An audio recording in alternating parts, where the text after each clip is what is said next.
Chains by Boss. Chains by Boss is now the official sponsor of the Cowboy Up podcast. If you need your custom cowboy chains, you go to Chains by Boss. You can find them on any of your social media. You can find them on TikTok, Chains by Boss on TikTok. You can find them also on Instagram, Chains by Boss, and you can also find them on Facebook.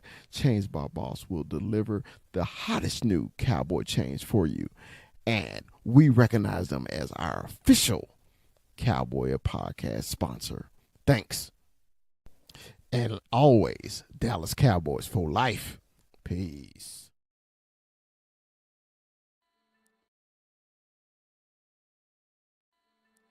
The Cowboy Up podcast would love to welcome Vosqueros Gang as our official sponsor of the Cowboy Up podcast. Vosqueros Game has all your custom stickers, your custom towels, your custom tumblers, anything you need to represent your team, such as those Dallas Cowboys or even those hated San Francisco 49ers. Vosqueros Gangs have you. You can find them on all social media, especially Instagram and TikTok. The Cowboy Up podcast welcomes Vosqueros Gang as our official sponsor of the show. As always, Dallas Cowboys for life. Peace.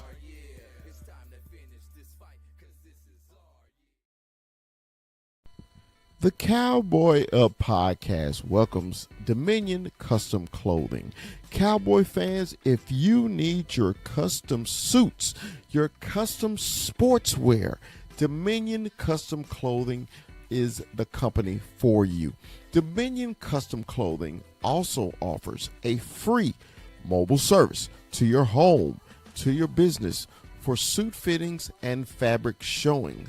Dominion Custom Clothing has been a clothier in the Dallas-Fort Worth area for the last 20 years. So if you need that suit for the night out on the town or the tuxedo for the prom or special occasions, Dominion Custom Clothing is the company you have been looking for, and is always Dallas Cowboys for life.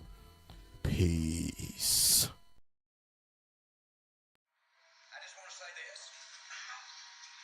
No substitute for winning. I know that's a cliche, but we must win. We will win. Win is the name of the game. Check it out. From Stop 6, Texas, it's the big fella. It's Dallas Cowboy Chris. And from the 915, Cholo Town, El Paso, is 21. Armando 21. And from the capital city of Texas, it's our man, Retrofit Sports. Hook 'em, it's Rue. And the player personnel director of the Cowboy Up podcast. Welcome, Kuiper A.Z. And from the great state of Arizona, he's Mikey 520.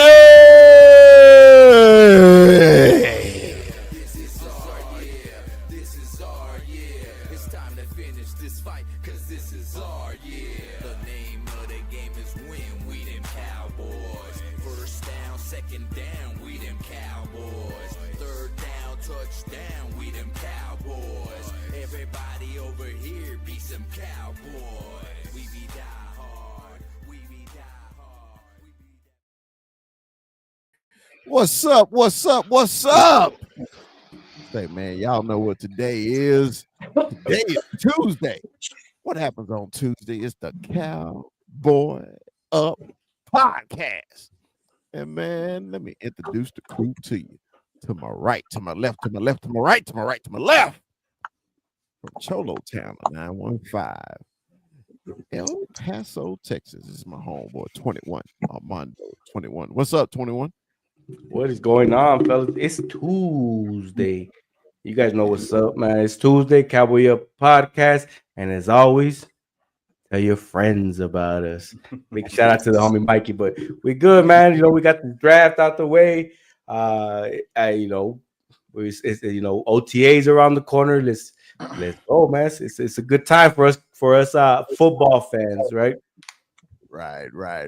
And man, from the hill country of Texas, the capital city, it's my man Retrofit Sports. Hook 'em! It's Root. What's up, baby? Hey man, Stars won. So I feel good. About to move on. It is what it is. Let's keep it pushing, baby. Stars up. Stars up. And man, from the great state of Arizona, it's the player personnel director, the star of the show last Thursday. It's our man Kuiper AZ. What's up, Kuiper? Hey, what's up, fellas? What's happening? And man, it's our man. He has graced us. He's graced the stage. It's your man. We ain't come to see you, Otis. It's our man, Mike. 520. What's up, Mike? Take that shit to Canada. Ain't nobody get football hockey. It's a football fucking show. Believe you me, though, if Arizona was even a little bit relevant, you'd have Mikey on this show all of a sudden with his 1995 Arizona Coyote shirt on, talking about, I've always liked the Coyotes. I've always liked the Coyotes. You know, Hey, it's Arizona, Good. Hey, man. guilty as charged. Arizona. Guilty as charged. Don't They be Guilty mad. as charged. Like the third worst Hey. team in hockey. Don't be Hey, mad, hey, bro. I be We mad. don't go for you. They left us. They left us. We don't love hockey. Believe I that. gave you a violin. I didn't give you the small one. I gave you a regular size violin at least. Ain't nobody give a fuck about hockey. That was the fastest goal in history. Let Arizona get relevant, and we'll Fat. take this shit and come back to it. Fastest Let goal. Arizona get Fastest relevant. goal. See, there you go. 9 seconds, baby. And see, now I know you watched. Wyatt Johnson, son. What's good? Now I know you watched, you asshole. Well, this is why I love when Yeah. here he starts shit right off the bat, and ain't nothing like a good barbershop talk, right? Ain't nothing like a good ass barbershop talk. Look, man, I gotta do it. Look, this is when you actually go back and you fucking watch the goddamn draft, and you like, what the fuck has happened?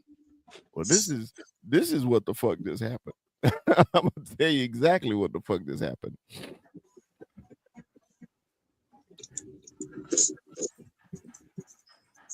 All right, hey, Kuiper, real quick, where the Giants go? I don't see how this is not Abdul Carter. Pick in the 2025 NFL Draft, the New York Giants select Abdul Carter. All right. It's Will Campbell, dude. They need an offensive lineman. That offensive line got Drake May killed. They can't afford to not protect him. Yep. Go. With the fourth pick in the 2025 NFL Draft, the New England Patriots select Will Campbell. I'm gonna go with Mason Graham, honestly. With the fifth pick in the 2025 NFL Draft, the Cleveland Browns select Mason Graham. Wow. Yeah, I'm going Genty for the Raiders. With the sixth pick in the 2025 NFL Draft, the Las Vegas Raiders select Ashton Genty. Left right here is Armand Membo. With the seventh pick in the 2025 NFL Draft, the New York Jets select Armand Membo. No way. Webster. Fuck it. No, give me Ted McMillan. I'm changing my pick. Give me Ted. Think you're right, Kuiper. With the eighth pick in the 2025 NFL Draft, the Carolina Panthers select Teteroa McMillan. You motherfucker, man. Damn. I think the Niners go defensive line here. They're going Walker. No, they're not going tight end, but I think they do go edge rusher here. Jalen Walker is the best available, but he's a 3-4 linebacker, and the Niners run a 4-3. I'm gonna go with Michael Williams here. I think this is the spot he goes. With the 11th pick in the 2025 NFL Draft, the San Francisco 49ers select Michael Williams, defensive end. They don't have a single defensive lineman. Give me Kenneth Grant. The 2025 NFL Draft, the Miami Dolphins select Kenneth Grant. Holy shit! No way. Just like Coach is up, who you got, Kuiper? This is Tyler Warren. This has Tyler Warren written all over it. All right. Indianapolis Kaepernick Colts fell. Tyler Warren. Tyler Warren. Yeah. I think they need a replacement for Chris Godwin. Give me a Mika Ibuka. Buccaneers select Emeka Ibuka. Bro. Real quick, who you think the Vikings going? Offensive guard, Donovan Jackson. 2025 NFL Draft. The cornerback's going to The go on. Minnesota Vikings select Donovan Jackson, guard. About time. Kuiper. I think this is Jackson Dart. New York Giants. With the 25th pick in the 2025 NFL Draft, the New York Giants select Jackson Dart, Yeah. Mississippi. Okay, but hey, real quick, Kuiper, where you think the Falcons going? I'm gonna go with James Pierce. Let's see them double down. I want to double down on edge. With the 26th pick in the 2025 NFL Draft, the Atlanta Falcons select James Pierce Jr., Oh, defensive end, Tennessee. got him again, son. Malaki Stark. Easy. With the 27th pick in the 2025 NFL Draft, the Baltimore Ravens select Malachi Starks, defensive back. He got it again. Mock draft after mock draft. Now we're seeing That will be tomorrow's story. Yeah, Campbell. Eagles pick. Here comes the commissioner. Yep. The Kansas City Chiefs have traded the 31st pick to the Philadelphia Eagles. With the 31st pick in the 2025 NFL Draft, the Philadelphia Eagles select John Jamal Campbell. Campbell. All right, man. We got to do this. Who got the best fucking player personnel director? Kuiper, I'm gonna tell you, man. When I was watching it, and I didn't even put two. I didn't put pick 1 and 2 on there. I didn't pick pick 1 and 2. Okay. The best player personnel director anywhere. Say, man, thank you for being on the Cowboy Up podcast. If anybody else, yeah. thank you. You're fam. welcome. You're welcome. No, you ain't got to do it. Bro, you was in your element. You was on fire, bro. It was awesome. Hey, man, I wish we could do that once a month, man, where you can just go there. Crazy. Go ahead, Ru. I see you. Can I address this? Yes. I have to. And Mr. Robert, no disrespect whatsoever. But I'm telling you right now, there ain't nothing but integrity with this. This man was at least a solid 30 seconds behind us because we got on live before that show and got everybody's time on the TV because whoever had the fastest TV was going to be the one that was going to play it in terms of the timing for when it was broadcasted. This man was a solid 30 seconds behind us. At least. And we can hear the TVs, bro. So I'm telling you right now, not only did he do this last year, which is also documented, this is 2 years in a row. This is not the first time he's done this. This is 2 years in a row that this man has come on this show and we're sitting down, we're watching, and say whatever you want, but you get through the first 5 picks, cool. Because a lot of times it's understood, right? A lot of times you get through those first 5 picks, a lot of things are understood. But we're at pick 11, 12, 13, 14, 15, to 20. And I'm just like, bro. And a lot of times he doesn't even have time to think what is happening? Because we're literally like, oh, hey, pick's about to come up. Who's gonna be real quick, Kuiper? I bet it's so and so. Sure as shit, 30 seconds later, it's coming out so and so. And I'm just like, I'm telling you right now, believe it, don't believe it. It really makes no difference to me. I've watched this man do it twice. I wish I could bet live as it was fucking happening, but I live in Texas, so it is what it is. But 2 years straight, I've watched this man do this. And deny it if you want. I wish you could sit on the couch with him, because I'm telling you right now, he don't even have a damn notebook. He just sitting there like, all right. This is who left. I don't even know what he's thinking, because to comprehend that shit, like, how do you even keep that many names in your head? Like, I'm just like, bro, I'm getting weeks and that, weeks man. and weeks of research. Yeah, but I'm telling you right now, there is no gimmick, there's no game. The man is just literally spitting shit out as it happens. It is what it is. Believe it or not. Believe it or not. I'm glad you said that, Rube, because it is on a lot. I had somebody else comment and said that he was cheating, and I was like, don't question my man's integrity. No. Bro, he be on fire. He just on fire, bro. I mean, look, we don't put out. It's not like he was right every time. No, I mean, shit. Will Howard was his like kryptonite there for a minute. Yeah. Will Howard, For real. Will Johnson. Will Howard or Will Johnson? Excuse me. I'm sorry. You're right, Mikey. Will Johnson. Will Johnson was his kryptonite for a couple rounds, because it was just like, why aren't they picking this guy? Right. So say what you want.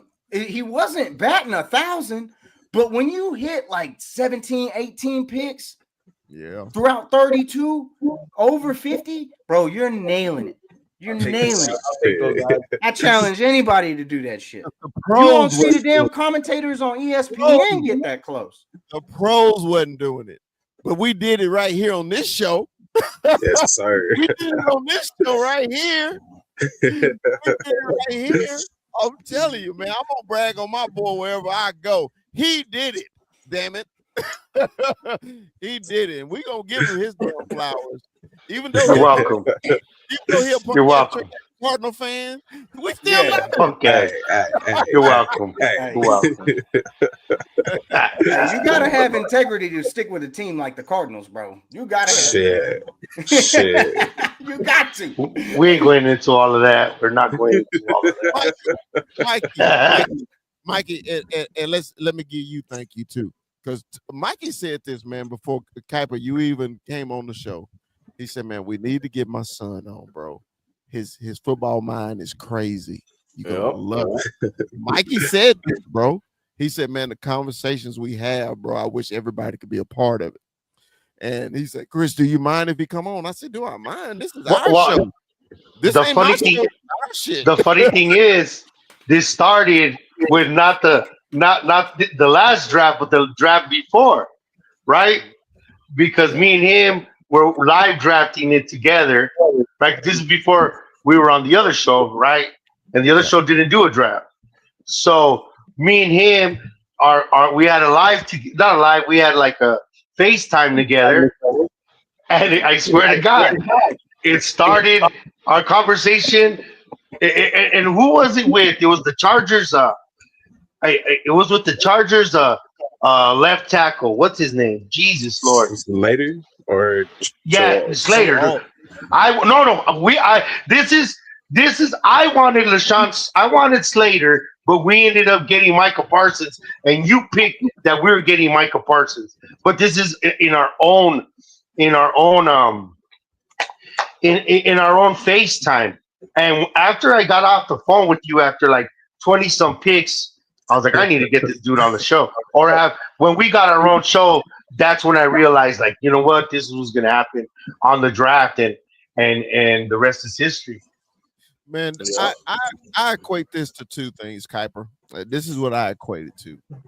Your intelligence, number one, okay, and your passion for football. Because you got passion for football to do what you did, right?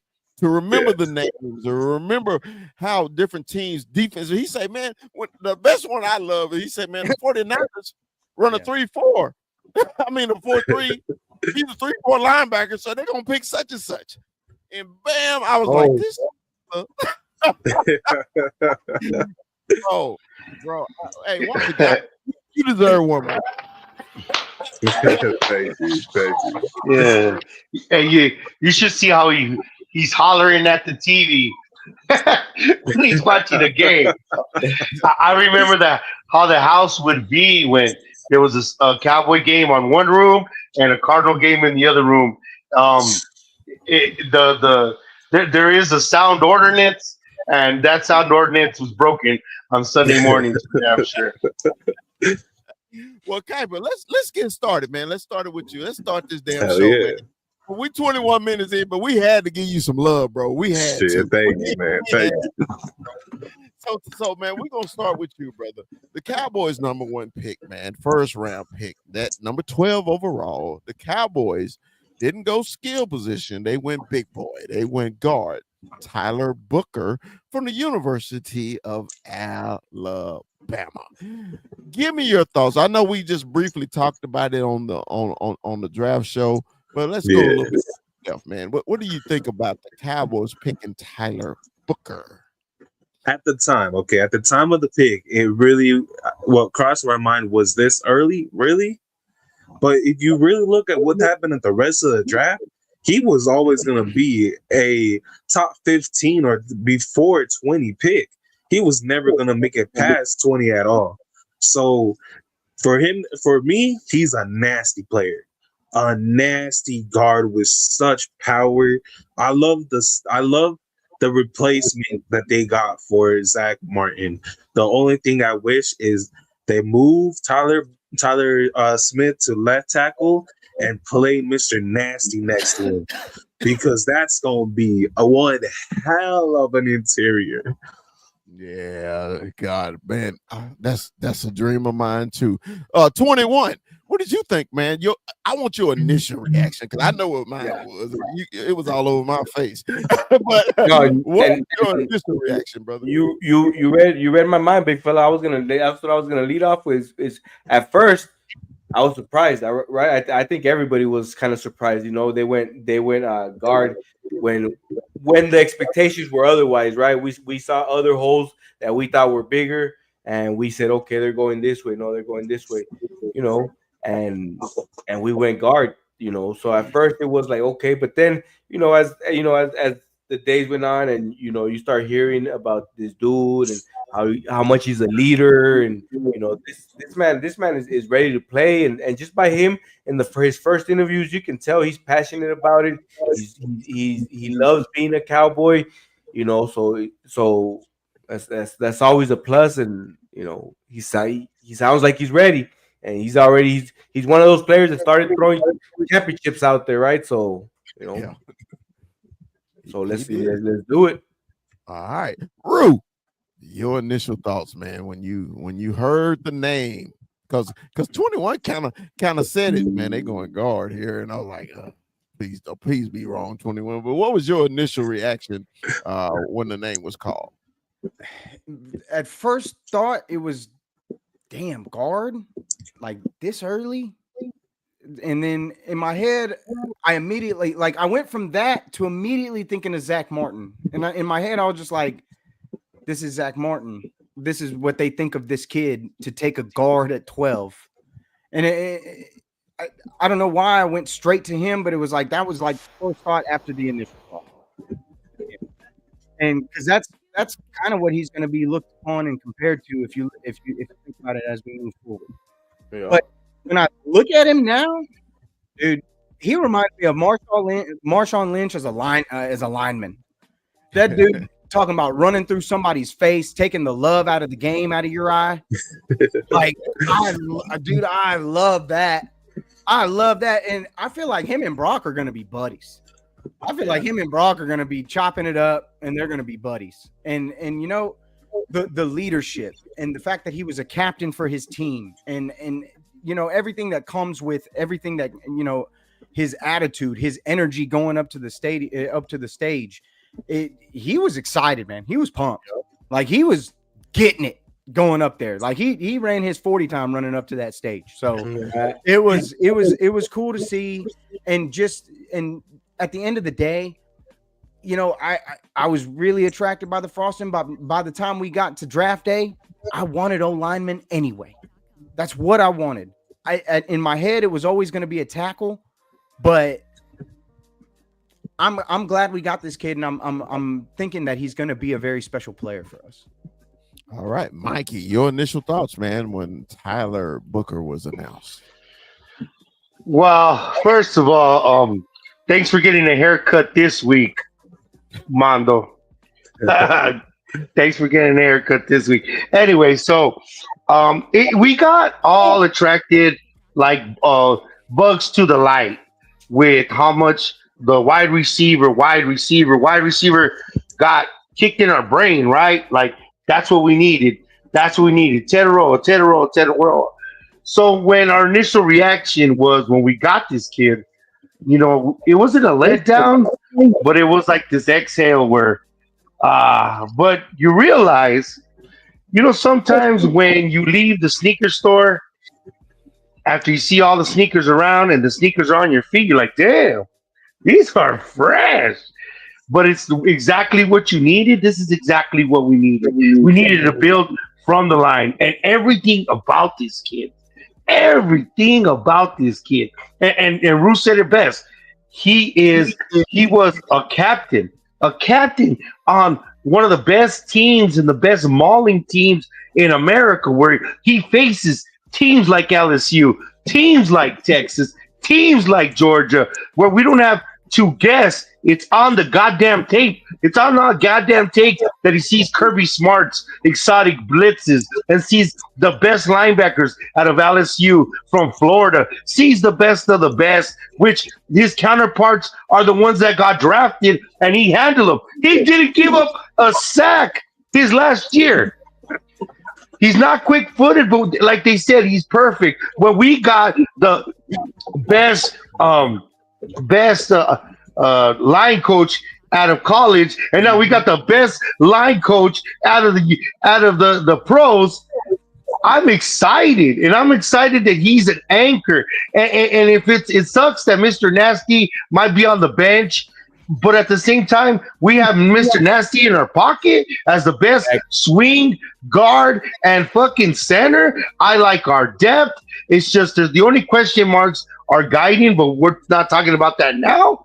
But as far as him, put him in and let's go, baby. I'll let you guys go. I'm getting another call. I'll be back on, guys. I appreciate it.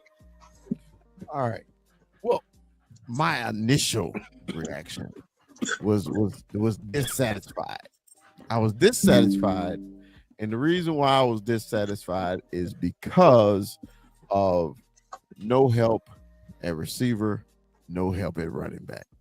I wanted somebody elite to help out our other stars on offense, because last year the Cowboys, even when Dak was healthy, we struggled to get in the end zone, and we struggled because we had no playmakers other than CD Lamb. Now that y'all know me, I love the big boys. I'm 330 myself. Played interior line my whole damn life. I love the big boys.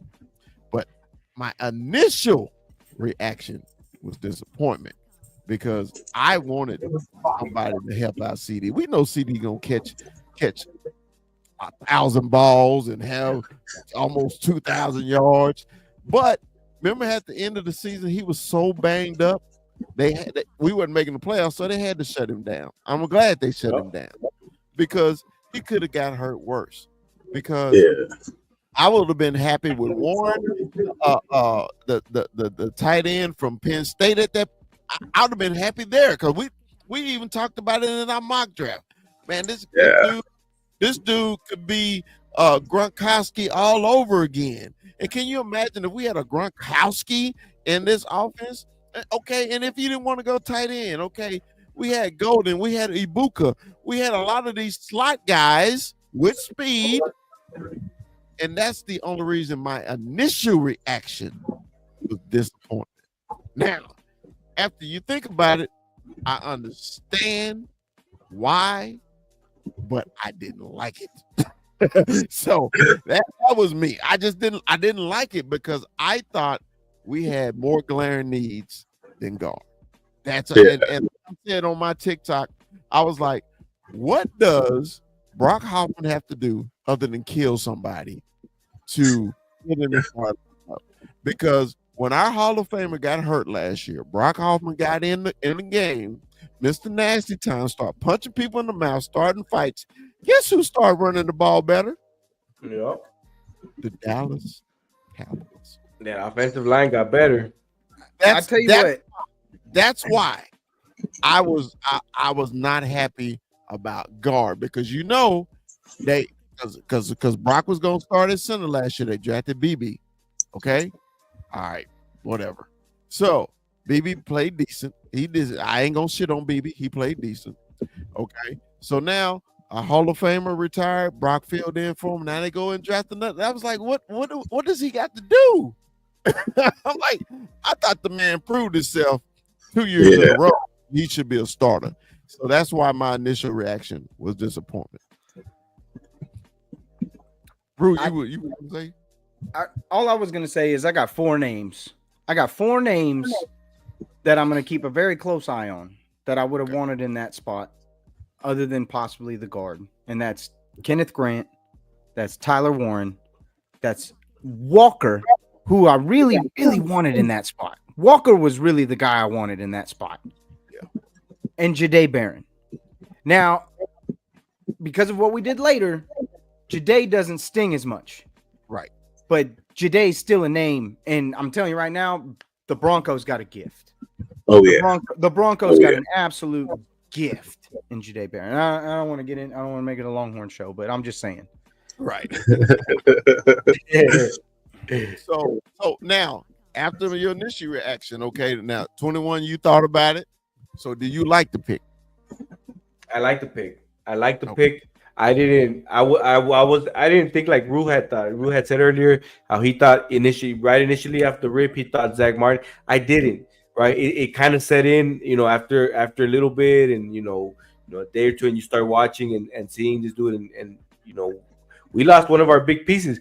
Brock did step up. Why they went that way, I don't know, but depth is always good, right? Mikey spoke about it too. Depth is good, and especially in the trenches, right, where we need it. So, because we've seen how it is to have a rotating line, and it's not fun. We've been there.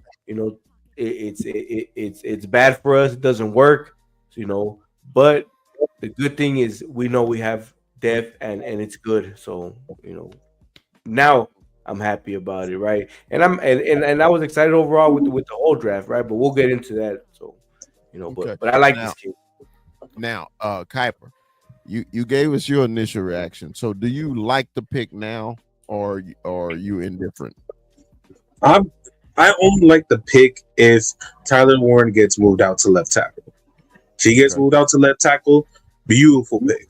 He wasn't gonna last very long after you guys. I love it. But if Tyler Warren stays at guard, it's such an iffy pick to me, because I think Tyler Warren or Tyler Smith. Any one of those. Tyler Smith? You're talking about Tyler Smith? No, I'm talking about the draft picks that were there other than him. Oh, Tyler. If any of those other kids would have been a lot more impactful than the difference between Brock Hoffman and Tyler Booker. But if they do move him, beautiful pick. If not, it's still questionable to me. But your guys' new offensive coordinator is going to call a lot of run plays, a lot of power plays, and those require a anchor somewhere around the line. Love the fact that that's exactly what he is. He's gonna be that anchor for those power plays, and it's gonna be beautiful to watch. Oh, that's music to my ears right now. Yeah, so I just got the best phone call ever, and I hope old right here. I guess my son is playing spring football and putting the brass down and getting some grass under his cleats, and I'm happy about that. Very happy about that. So this year we have a supportive big brother in the house. Anyway, with this pick and what it does, it's just it's really like it's really coming to fruition. The culture that Shadi said, we're building the greatest culture in football history. Isn't that one of his quotes?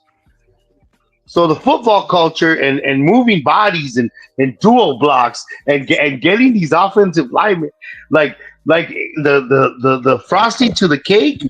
Let me have them cake. Let me have that yams. Let me have that thickness. And that's what we're getting. And as much as we got sucked into the sexiness, I just love this. I fucking love this. All right. Okay. So, Kuiper, let's talk about round 2. Now, round 2, I'm like, okay, I'm locked in at running back. I'm locked in.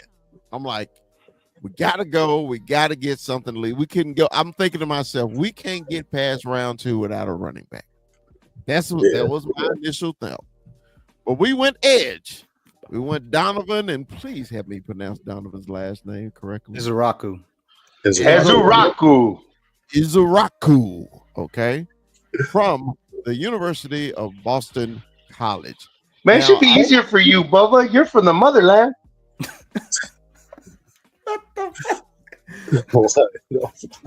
What? You guys got ties to the motherland. Keep going.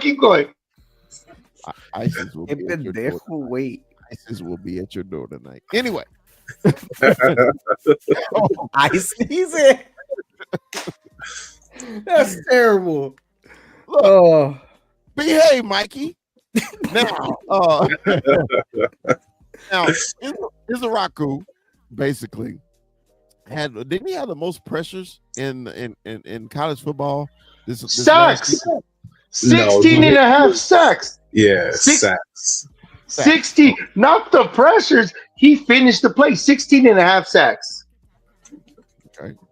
16 and a half sacks. So they went edge. So what was your initial thoughts on Donovan? This was the best available pick. Absolutely best available, because at the time the only other player that was above him was Will Johnson, Mike Green, but everybody had Will Johnson off. Mike Green has a couple of allegations, so this was definitely best available. I like him as a pass rush specialist for the Dallas Cowboys, opposite of Mike Parsons. He's not built for a 4-3. He's skinny and lame. He's lengthy, but he's skinny. The only reason I think he'll do better than Jalen Walker would have done, than any of those other guys who are small, is his really long arms. He has really long arms, and he can set that edge. So to me, this was great pass rush specialist. It'll be interesting to see how they mix in Nealon with him. I like the pick though. Yeah. Okay. Rue, what did you think about our second round pick, brother? I feel like I'm in love with that DN room right now, which was a big concern for me. It was a big concern for all of us, and now it's kind of sexy, bro. That D-line room just got real sexy. Because I mean, you're looking at Dante Fowler, you're looking at Marshawn Nealon, you're looking at Sam Williams coming back, you're looking at this kid Donovan Izaraku, and obviously we got Micah Parsons.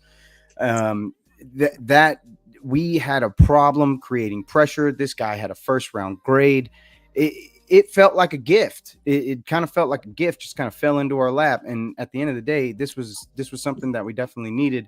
And with his pass rush presence, it's definitely something that I'm glad they took advantage of, because like I said, it just looks like a gift to me that just kind of fell out of the sky for them. So it works. But you've got a very nice DN room right now that needs to be aggressive, that needs to put pressure on the quarterback, especially in this division with young quarterbacks in two other teams, which debatable what it's going to be. Russ in the beginning, Dart later, whatever. But if you put pressure on them young quarterbacks, we've seen what happens, especially in year 2 for some. So there's no telling what can happen when you can create consistent pressure, and getting Micah Parsons' help is always good for this team. All right, Mikey, what did you think about pick 2? Well, I'm not familiar with. I wasn't familiar with what to me is Big East football or Boston College or ACC football for that matter. So watching in and doing the research of him, as you know, I'm an electrician and I like having a lot of tools. Did Milwaukee, Klein. Well, apparently this guy has all the tools in his bag. He has not just one way to get to the quarterback. He has his chops, he has his rips, he has his spins. He knows how he moves his weight. He has bend, and yes, he's in the 97th percentile with his arms. So his arms, are longer, probably go down to his damn shins. So that creates advantages. No, it's crazy. He could have been a swimmer. You know what I mean? Like he should have been a swimmer. But and he'll do that swim move to freaking tackles. I love how that transitions. So all they're saying, he's a little light in the ass, but ain't nothing that a good football weight room could fix and remedy. But it's making, and I heard that he's not just a pass rusher. He sets the edge and he's a run stopper. Well, then that makes the memory of fucking Tank Lawrence, like fucked his legacy up, motherfucker, get your ass to Seattle, more and more of a memory. So I love it. And again, they stuck to their board as much as I wanted Trayvon Henderson. I think we were pick 12 in the second round, and I was all, well, we could get Junkins, Henderson, or the wide receiver from Missouri in this round. And within the first 8 picks, they were gone. So I was kind of like, shit, I jinxed that. I should never say shit. But this guy for some people was as high as the 23rd player in the draft, or borderline first round, second round, high first round pick, low second round pick. And where we got him, he was the best player for the great value. Great value. Yes, he was the great value. So my initial thoughts, once again, I was thinking running back, but Mikey, you brought up something, man, and it seemed like we were replacing all our veterans in this draft. So we replaced Zach Martin, right? Okay. So then we come back and we replace Tank Lawrence, right? So I thought this was a replacement draft, not a best player or need. I don't think we needed. Well, yes, we do. We did need a defensive end. I'm not even gonna lie. We do. We need, because only body that can get to the quarterback is Micah. That's the only body that can get there. And we're hoping that Sam Williams will come back healthy. We're hoping, and this will help. Sam also being situational, and also with Donovan with the speed, putting him and Micah and Sam on the same field on third and longs, that may be a pretty deadly thing. So NASCAR package, baby. Remember the NASCAR package? You saw the Giants win the Super Bowl with it. Yeah, with the NASCAR package. So that's old Donovan. And Donovan, looking at the highlights, man, he got some speed, the little fumble there. You see him back. He is a lanky kid, but he's kind of built like Sam Williams too, ain't he? Kind of built like him. Yeah. Yeah. So Kuiper, do you like his bend?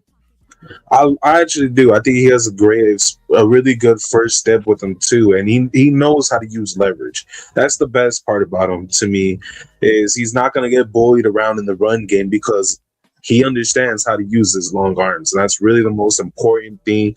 If you have an edge rusher that is light but has those long arms, he's going to do good.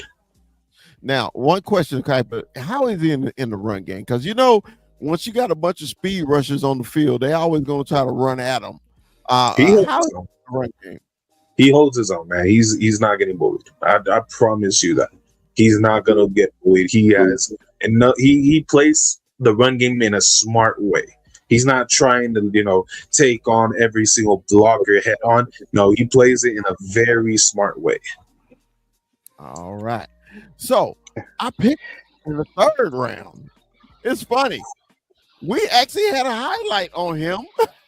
Was Oh, it 2 weeks before the draft? We highlighted it. Siobhan Rebel Jr., cornerback from East Carolina, correct? East Carolina. Yes, sir. We had him, dude. I was like, I was happy about one thing because we highlighted him and we said it'd be a good fit for the Cowboys. So, Kuiper, tell us about Siobhan Rebel Jr. Draft steal, absolute steal of the draft. This kid has a late first round talent on him. I understand why every team let him go, but dude, he's Tariq Woolen 2.0. He has the speed. He's 6'3", really, really long athlete, and he has such great mirror to him. He's gonna be he's a good man corner, and he's an even better zone corner. So I think in this system, with Michael Parsons, you got another playmaker. The only thing about him is he's not Trayvon Diggs. He doesn't have those ball skills. He's not gonna pick it up, but he knows and understands how to get those swats all day, every day. Root, what did you think about it, man? After we highlighted him on the show. He's my favorite pick of the draft. He's my absolute favorite pick of the draft. I love. He's my favorite pick. I think he's gonna be one of those guys that brings a lot of meaning to this team, and I think that you have to have a good secondary when you're in the NFL. You have to have a good secondary. It is an aerial attack almost everywhere you look, especially when you get to the playoffs. These guys, I know we're talking about run game, and I know the Super Bowl was built on the back of a run game, but I'll tell you what, they were airing the ball out in the Super Bowl. The run game got them there, but the aerial attack got them the win. And at the end of the day, no matter where you look, you have to be able to stop the pass. You have to. And this kid is sticky. And I'm not going to sit here and pretend that I was on him before the draft. Kuiper put me on this kid. Yeah. Kuiper flat out put us all on this kid. Yeah, put us on this kid. The more I watch this kid, the more I'm like, look, I get it. It's East Carolina. But damn it, man, he is like glue on these receivers. They are mad at this man by the end of the game. And I don't want to speak in it. I don't want to overstep. But God bless, man. If he turn into Darrelle Revis, I'm gonna be happy as shit. I know that's saying a lot because Darrelle Revis is the greatest DB to ever play this game. Whoa with that. A little bit. The greatest one. You can make the argument. I know you're gonna tell me it's Prime. I know you're gonna tell me it's Deion Sanders. Darrelle Revis was literally an island, and no one has a resume like Darrelle Revis. So I want to say that when I say that, it's real tongue in cheek, but but I'm telling you right now, he has the potential. That man sticks to his people, you know. And just like Kuiper said, he ain't gonna pick it off every time. Whatever, he ain't gonna pick it off a lot or at all. But he gonna swat that damn ball, and they're not gonna catch shit. Nobody's got a stat line like Darrelle Revis in a season, though. Don't talk to me about rings. That's not his job. His job is to do his job, and he did his job better than anybody else. Yeah.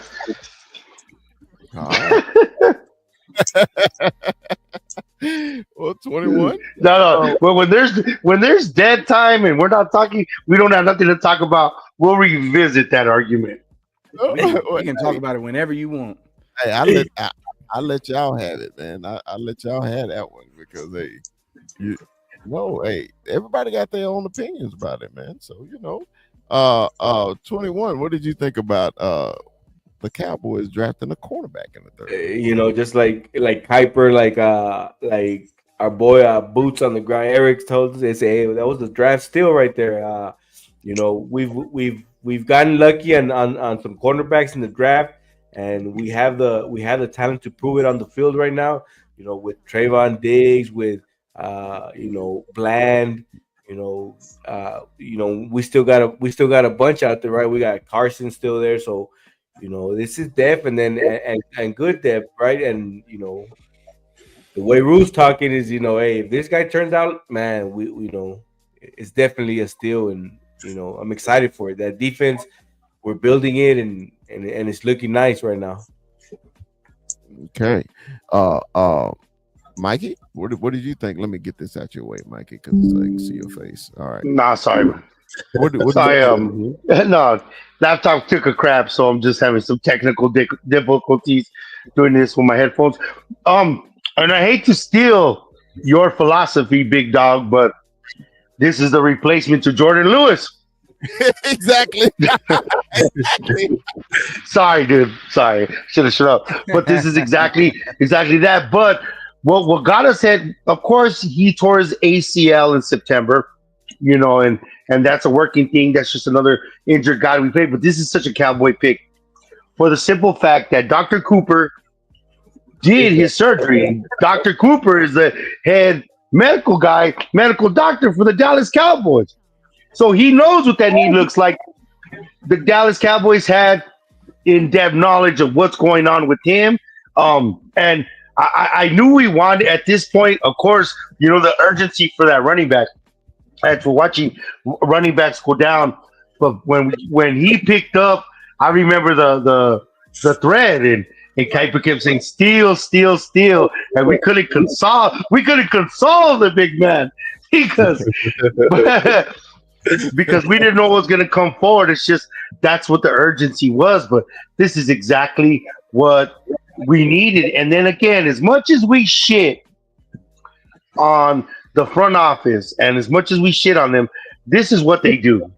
This is what they do and draft. So they stuck to their draft board. They stuck. The great value works in this philosophy. Not all philosophies, but this philosophy. Because the value for the pick and what this guy's ceiling is tremendous. Like Rue's excited, calling him the second coming of Revis Island, which I hope he's right. I hope, man. I hope he's right.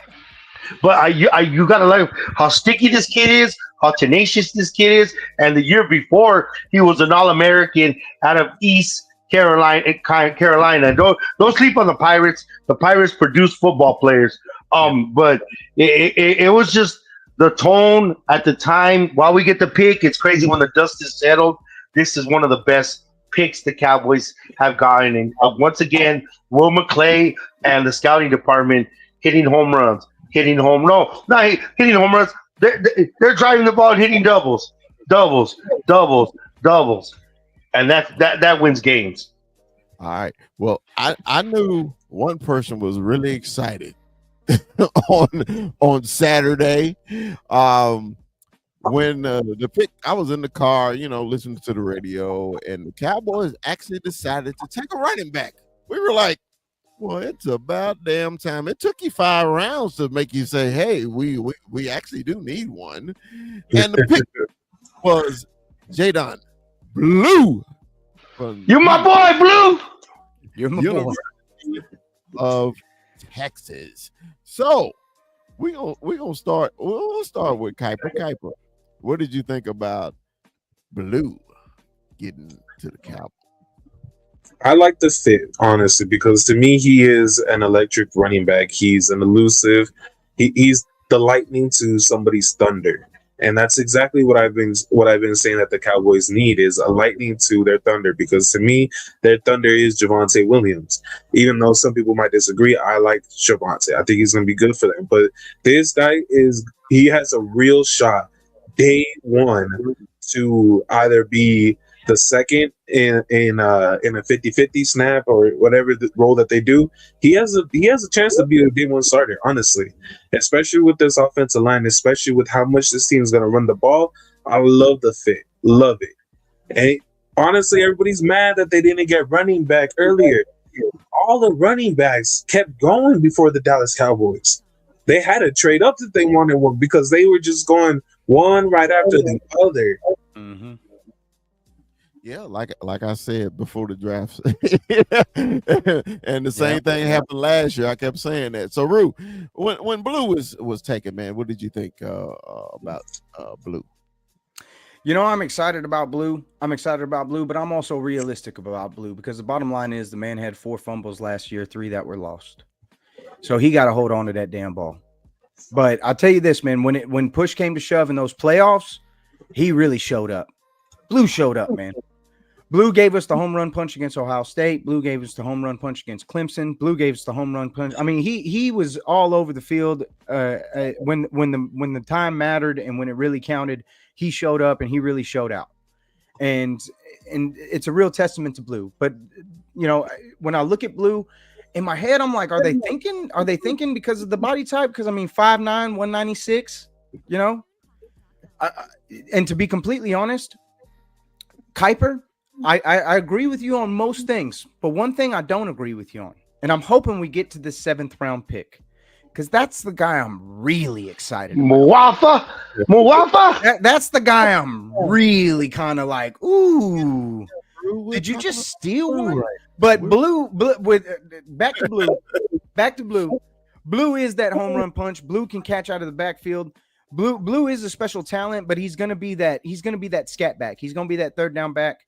And, you know, I wouldn't be surprised you stick him on special teams and see him return run for a tub while you give Cavante some relief during preseason or something. It looked like he got some hands out the backfield, too. He does. He does. He can catch. Down the field. Not just down the field. No, he can catch. He got hands for sure. He got some feet on him, too. That boy can fly. Yeah, 21. The Cowboys picked a running back. So what did you think? Because I know in our WhatsApp chat I was just texting Blue. I was like, thank you, Lord. So what did you think, man, when the Cowboys drafted? Man, if I could have that music, right? It was a good sign, man, to see, you know, what we all thought we should have got earlier, but you know, I mean, what better than to hear from Rue? You know, this man, you know, lives and breathes Texas, right? So, you know, it's a good pick. I like it. He looks shifty. You know, he can catch from the backfield, and we all know we like those catching backs, right? So, I'm excited. He looks shifty, man. He's kind of, you know, little Tony Pollard vibes. Yeah, he do kind of remind you of Pollard in a way, right? I mean, that's kind of what he is, man. He's that scat back. He is that guy that you can use in certain situations, red zone situations. He's a touchdown magnet. I'll tell you that right now. He had 6 passes he had 6 receiving touchdowns. He had like 8 or 9 rushing touchdowns throughout the year, and I don't even think that includes the playoffs. Like he can score. He's a touchdown magnet. That's one thing he can do. And that's one thing we love, scoring. Yes, scoring. That's going to be our need. Something exactly. Yeah. Mike A, man, what did you think about Blue, baby? I love the name. First of all, because that's going to be a good jersey to have. Coming from Texas, it's crazy how they foreshadowed getting him first, and then I'm sorry, you got to tie him with the other running back that we got. Because they're peanut butter and jelly, baby. Mm-hmm. And the other one's chunky peanut butter, I swear. But let's get to the smooth, cool jelly. I don't know what kind of jelly you like. Strawberry jelly, grape jelly. I'm a grape jelly guy. You know, how it goes smooth on the bread. It's smooth on the bread, right? It tastes. This kid looks smooth. 5'9". He runs a 4.3 40. Shifty as hell, and what I'm seeing is he could catch the ball downfield, not just these little swing passes. There's not the swing passes. You could get him on a circle route up the field, and yes, he's 5'9", but that's a good thing too because he's gonna get lost. You know who's the smallest lineman on our team right now? Who? Terrence Aluminum. And Terrence Aluminum is the smallest dude, so he's gonna get lost in all that big ass in front of him. It's my comparisons that I see, and you're gonna laugh, is G-String stealing Joseph Randall. If you remember Joseph Randall, he was a home run. He just wasn't. He was shitty off the field, but when he would relieve DeMarco would get 8 of them at a time. This kid would make those 8 and make them to 20-yarders. And if we're going to be opening holes, that's what we're going to see, baby. Let's go. And this ties into the peanut butter, the chunky peanut butter that we're gonna see later on. I love his name. I love how fast he is. And yes, we were a crackhead waiting for the dealer on the street, and then the dealer kept passing by. Dealer, it wouldn't come through. And then our crack got to us, and then we got our running back crack, and I love it, baby. How did we get to here? How did we get here? We not condone Because everybody was honoring. Everybody. What 21 said? What 21 said? What he said? What does not condone any illegal activities or use of drugs. Well, the thing was, everybody was itching. Everybody had that running back itch. Like, we need a running back, and then we were getting upset at these picks. One person in particular. I'm gonna say his name, but he's on that side. He's on that side, and we got our running back crack, and we're gonna run the crack out this ball.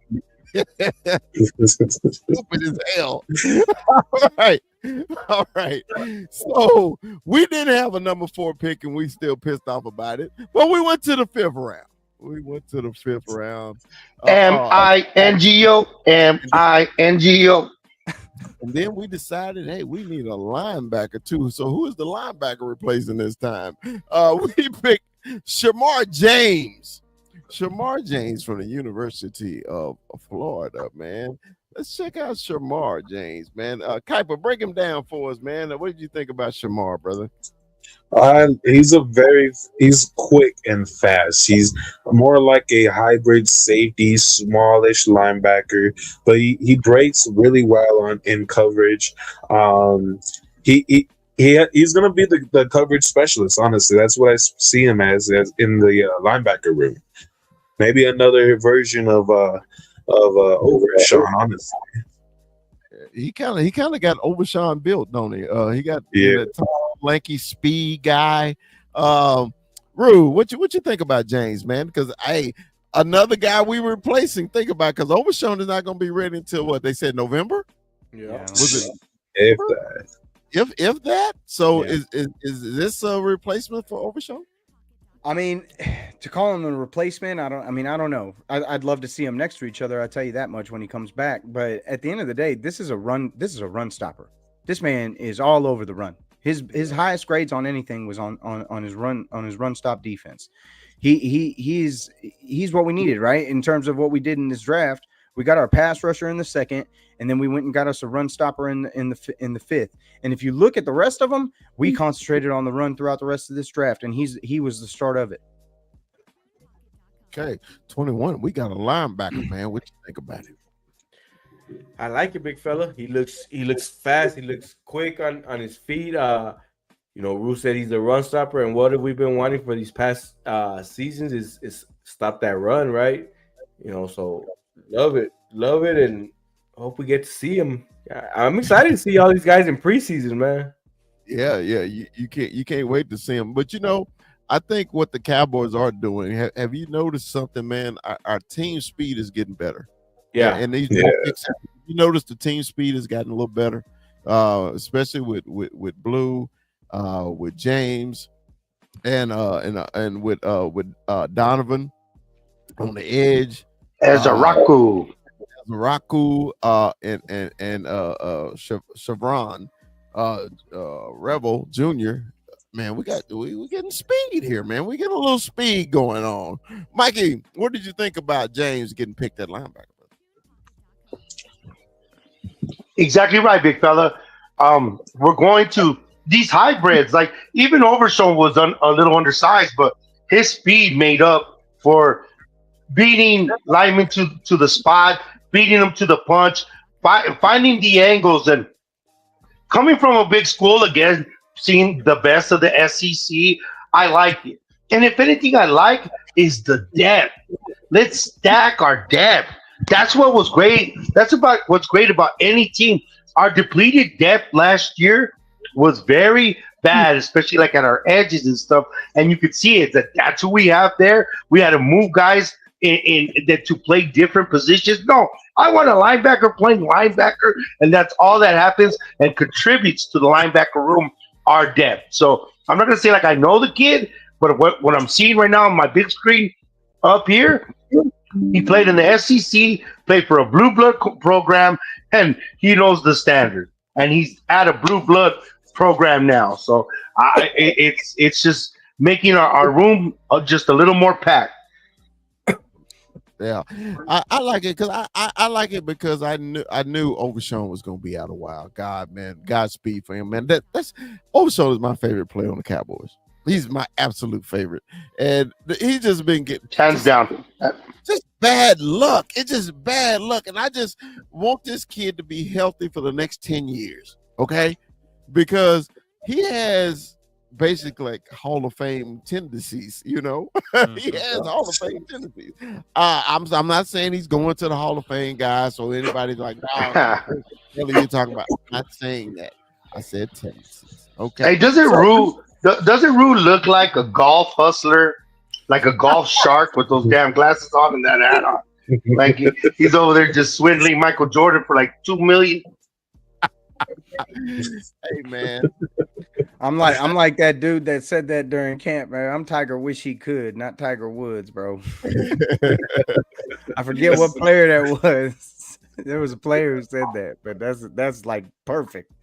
Man, so now this is a player that I had no knowledge about. Okay, we picked the offensive tackle on in the 6th round. Kuiper, what do you know about him, brother? I know that he's the right tackle first and foremost. And Cornelius. Honestly, that Oregon's tackles weren't that good this year. He's gonna be a project for damn sure. He's a decent athlete from what I was able to dig up on him, and he has good mirror, a little good footwork, but his technique needs a lot of work. Okay. Now, Rue, we did. I know we were talking about damn offensive line, especially at the tackle position. Especially at the tackle position. So, do you think he's going to be a project? What do you think, man, about Cornelius? So, I mean, it's got to just be depth at this point. And it's terrible because I should know this, but what side is he on? Is he right or left? I'm assuming it's right. Right tackle, baby. Right tackle. So at the end of the day, he's got a shot. I mean, that's how I feel about right tackle right now. That spot to me is open. Terrence Steele's on notice. That spot to me is not. There is no starter in that spot. You can put out all the mocks you want. You can put out all the depth charts you want. I don't care. We ain't seen the start of this O-line until I see the depth chart on September 9th or 10th or whatever the hell day it is. Until I see it on that day, I don't know who my right tackle is. Yeah, big fella. I'm waiting for the video. Damn, bro. That was some movie shit. Is that him on the end? Yeah. He took 4 down the field like 10 yards. 15 yards. There you go. Look at he's still carrying his block. He's still carrying his block. But look how he sealed that. He sealed that. At the end of the day, good O-line depth. As somebody said it earlier, I can't remember who, but we saw a rotation in this O-line like we'd never seen before, and to have the depth. And at the end of the day, bottom line, I trust this organization when it comes to O-line draft picks. I just do. They hit more than they miss. And if this kid in the 6th round turns out to be my next right tackle, hell, all more power to him. I'll be happy as shit. Yeah, so he was an Oregon Duck. So the Ducks had a real good season until they ran against Ohio State the second time and got their ass mollywopped. But yeah, he's a big right tackle, man. Is he gonna compete with Aluminum? Oh my bad, go ahead. I'm sorry. Is he gonna? He looks like he has some good feet. He looks like he has very good feet. Yeah. So hey, man, because I honestly didn't know much about the kid, you know, because I didn't watch much Oregon football. So I'm not going to even sit there and say, hey, I know all about Oregon football. But, you know. They say last season he gave up 4 sacks and only 35 pressures on 1,466 blocking snaps. That's his career 4 sacks. those are good. Those are good stats. I'm about to say 1,466. That's his career. I thought it was the year. Never mind. But those are good stats. That's crazy. There's nothing to sleep on for somebody that he has, there's some people that don't measure out. There's some people that, don't have the body length, but there's gamer ass motherfuckers. And you guys know that. A gamer is a gamer. And if he's going to be a camp body and be to compete, and the way our new culture is, it's just good for our football team. All right, now this is who Rue wants to talk about. In the 7th round, I was happy too, Rue, and let me tell you why I was happy. What have we been saying for the last 3 years? The Cowboys need a fire hydrant in the middle of the offensive line. Somebody 330, 335, right there, snapped in the middle, and you can't move them. So, And he's tonguing. tell us about the great Jay Tuai, right? Ain't it Tuai? I think so. This dude is 6'2", 342 pounds. That Say what? is a nose tackle. That's really what you're drafting for, man. Great. He's a really good run stopper. He doesn't have the tools yet for the pass rush, but this guy is an absolute beast in the middle. Really stout and has good leverage to him. Yeah. See, you see in the double team, Mozzie always on skates. This man here. No, you ain't catching him off like that. Hey, the first thing when I heard about him, who did I instantly go to? What's my man in Tampa Bay? That played Vita Vea. Vita Vea. You can give me half of Vita Vea. Give me half of Vita Vea. I'm happy. I'm happy because it take everybody on the line to block Vita Vea. So 21, we got a big boy in the middle. 21. See that? Big boy 21. Think about the big boy from UCLA. Hey, big fella, we've been preaching on running and stopping that run, right? And here it is. We got the guy to do it, man. Big dude too. This wall is only getting bigger. Mm-hmm. He got pretty good feet for that big boy too. And you see him get out there? He did. Yeah, it's great feet. He doesn't give up on any of these plays. He's down the field on the screens. He's getting the comeback. Like he has a motor. I'm looking at this kid's motor. He's taking up 2 blocks. He's not getting pushed back. That's all I'm seeing. That he's not getting pushed back. He's keeping his integrity, and he doesn't give up on the play. The biggest thing that I see that while I saw him, now I'm looking at his video is that it's just depth, another guy to put in. Maybe Mozzie's better with 17 snaps, or it's just depth, just more guys. Solomon Thomas, just rotate these dudes, wear down these guards and these centers, and keep our guys fresh. And that I applaud our front office once again. This is a great pick, and it's not bad to have a Tongan or a Hawaiian anytime in any football team, man. So this is great. As long as we get one of them. We need them. We already have Luafel. That's just a little pineapple. Now we're getting half the pineapple. Racist ass. I'm gonna tell you something. I'm not racist. I just know what it is to win football games. Oh man. We need that gumbo. We need a little bit of menudo. Now we got some pineapple. Beautiful. This is what makes this show great. But Mikey, all jokes aside, man, I agree with you. Because man, some of the toughest people in the world are the Polynesian people. And when you straight. When you put them in the middle, oh my God, it's just something about them, man.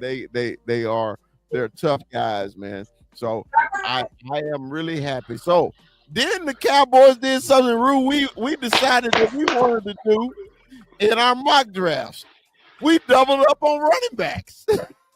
we doubled Beautiful. Up. So I'm gonna start with Kiper first, though.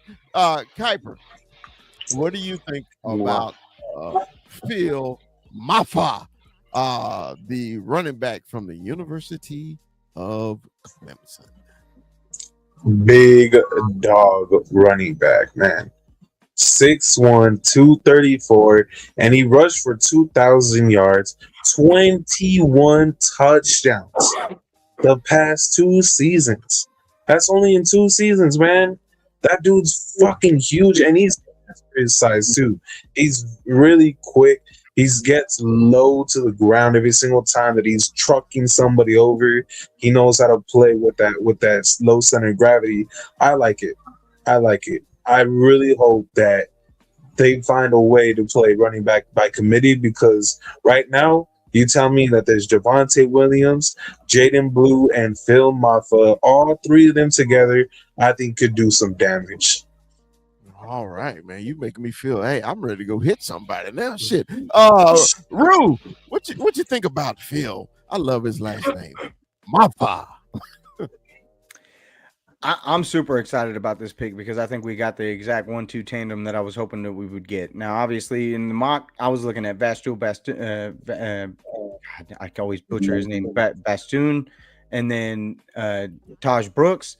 But when you're looking at this, Phil Mafah 6'1", 232. Now, anybody that's watching this is going to look at me and go, well, what happened against Texas in the playoff game on that 4th and 1 play? Hey, man, sometimes our O-line's just bigger, our D-line's just bigger than your O-line. But it happens. That shit happens. But let it go. But Phil Mafah is a very talented player, and I think that when you talk about running power, yeah, I'm excited to see this kid run some power. And I feel like you man, there's a great chance that we just got a steal in the 7th round. If you look at the 6th and the 7th round, or the last 2 7th round picks, when it comes to our D tackle that we just got, and this kid Mafah, bro, we got some guys that could even make their way into the rotation. Like, yeah. And not only that, with Mafah, you might have your starter, and you might have stole him in the 7th round. You might be looking at the next Isaiah Pacheco, but the 6'1", 230 version of him. Running behind this O-line with that kind of size, I love the combination with Blue as well. I mean, you got the scat back, and you got the perfect 1-2 punch. It's a beautiful combination, and I really think it's something that we might have, run into some the diamond in the rough type shit, if you know what I'm saying. 21, we got another running back. 21, we got a running back, another one. Now I look like we're going with Thunder and Lightning, man. What you think about the big boy Phil Mafah? I don't know, man. This guy kind of reminds me of me back in my days, man. He does. 6'1", 6'1", really? We gotta shave that off. We gotta shave. He said, he talking about style, Mikey. He talking about style. Style, Mikey. But I'm sorry, Bob. I love you. He's a big body dude, and he can run, man. I love it, man. I mean, we preach running back, and we got some running backs, and I'm man, with Rue and Kai Praise, he gave me shit. I'm excited to see this dude. I'm hoping he's at day 1, 2nd, 3rd. I'll even take 1st. Let's see. Hey, 21. I know, man. When Kuiper was talking, I was like, "Fuck, man, where's my fucking helmet, man? Yeah, let's go block for somebody, man. Let's get in the damn end zone, man." Hey, but look, I'm really happy. I was shocked that they double up on running backs. I really was. I didn't think they would. I know when we did our last mock, we did double up on running back, and I was looking for the kid from Texas Tech, Brooks. But hey, Phil wasn't even on my radar, man. And just looking at highlights are highlights. You know how that is. It's the best plays of their season and everything like that. But if the kid can get 10 carries a game, Blue get 10 to 15, and Oh, well, I'm drawing a blank with the other running back. We just signed.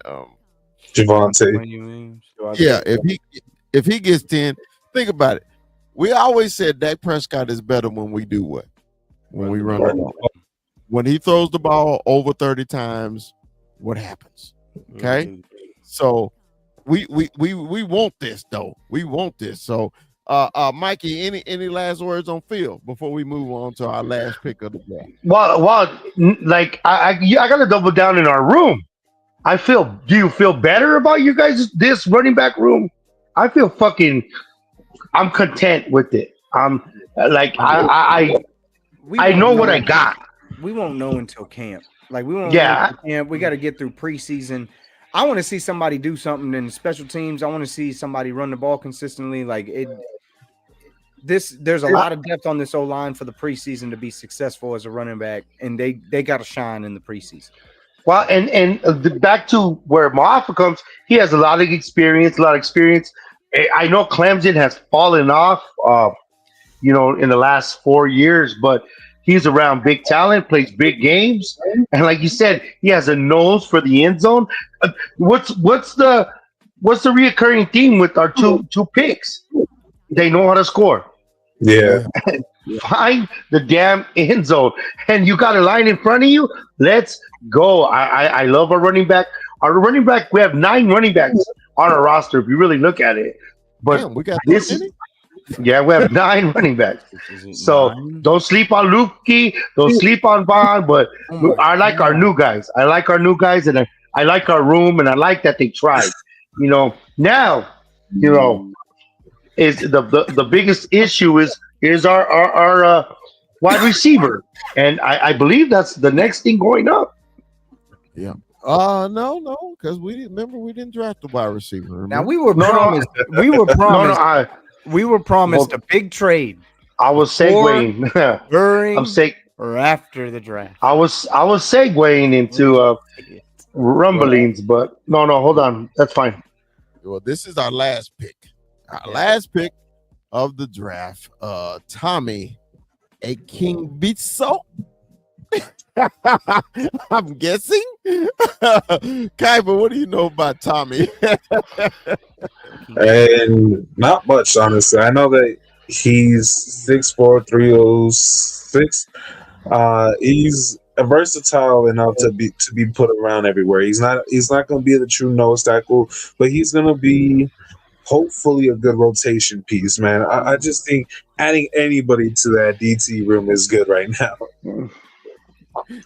I'm telling you, I think the statement I made a couple shows back about I don't think Mozzie may make it out of training camp. Have you noticed we drafted 2 big boys in the middle? Have you Oh, noticed geez, that? dude, that's crazy. Because Adigizua just signed his contract. He ain't going nowhere, right? And we just drafted 2 big boys, right? Mm-hmm. So I'm telling That you, D tackle spot's up for grabs, man. Y'all think the big fella don't know what he be talking about. But look, bro, they gotta stop the run up the middle. Because they gotta let our linebackers run free to make tackles. Exactly. If you can't stop them getting the offensive lineman getting to the second level, they're gonna run all over your ass. Speaking from experience, being an offensive lineman, if we reach the second level and we block the second level, we getting 7-8 yards a pop.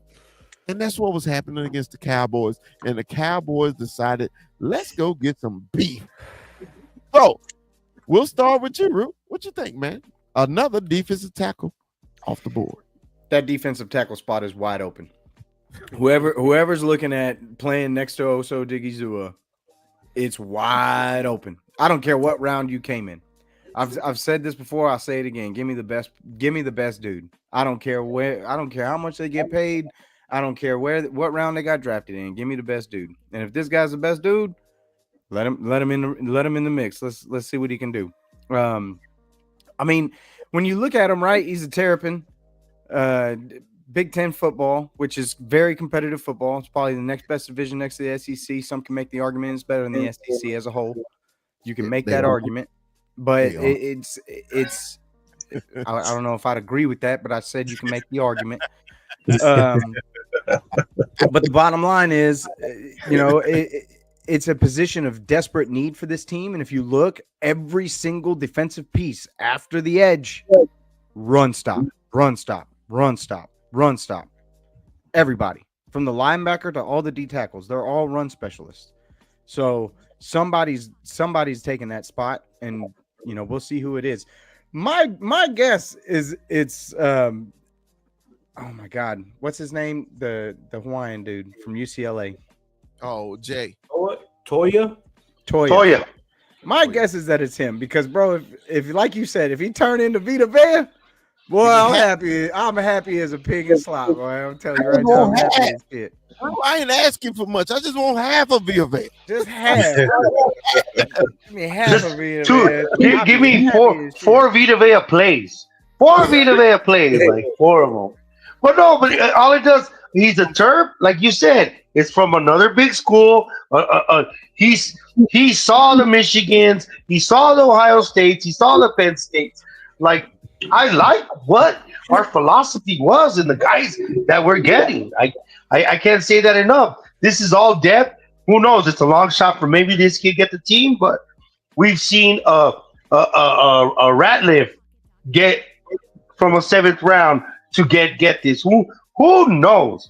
But depth is always good, and it's always good for camp because competition breeds winners. I'm sorry, I'm laughing at Boots. 21. We got another big boy at the one.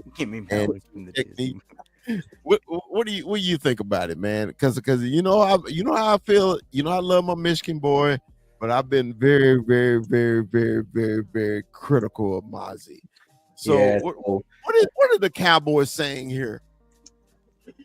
They're putting Mozzie on notice, man. They're putting Mozzie on notice with the 7th rounder, and they're letting him know, look, this is where we're going. We got to stop this run. One thing last season that we saw was the I guess the comeback of the running back. In a sense, right? Yeah. Last year, we saw the season before we saw the fall and the running back, and then last year, whole Saquon and we kind of saw the uprise again of the running back, right? So Cowboys are getting ahead of themselves. They're getting ahead of the curve.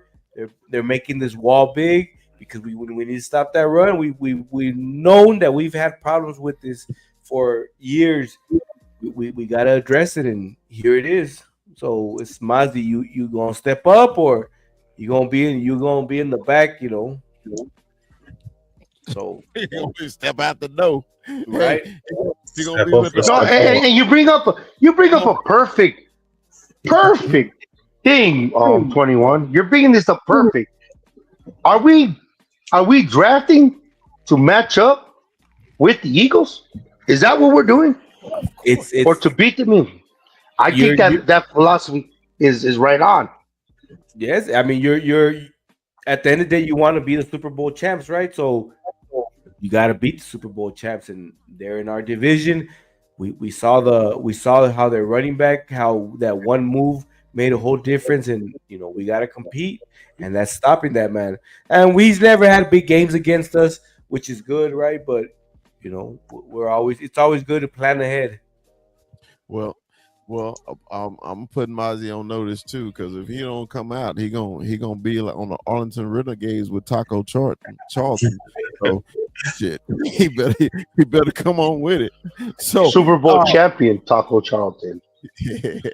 So let's get a final grade from our player personnel director, man. What is your grade for the Cowboys draft?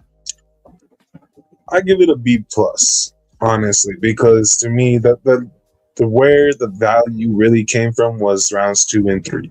Those were A rounds to me. The value of an offensive guard in the first top 15 rounds, it's still not that good, but it fits the scheme.